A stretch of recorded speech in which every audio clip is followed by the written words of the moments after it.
Hey guys, Hus from Ozi4x4 Accessories. Today we're working on a Prado 120 series diesel. Today we're putting a Safari Bullbar on it, one of our bull bars on this car.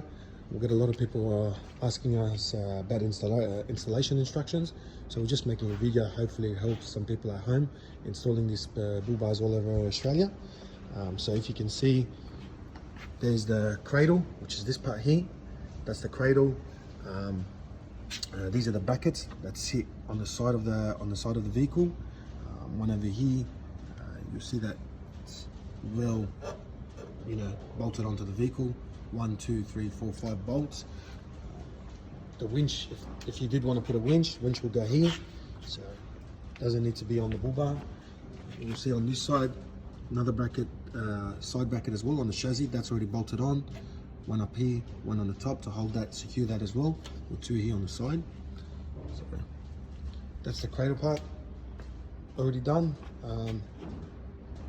So before that goes on, you would need to remove your bar reinforcement, the foam cover that sits on the bar reinforcement, and obviously the two plastic bar brackets that sit on the corners. So they sit over here. Just that part there. You just need to move that, and obviously it is a full bar replacement, so there is no need to cut or chop any part of the plastic bumper bar. It's a full bar replacement, so this fully is removed, and the bull bar will go on. Guys, also just make sure, as other videos, please make sure that you've run your electrical, so your blinker, your parker, and your earth. Authorized electrician or licensed electrician to do that kind of work for you guys. There is other things you can get which makes it a lot easier from Super Cheap Auto, and that can just connect to the, without cutting or anything. It just taps into the wiring. It's just pretty much plug and play with those ones.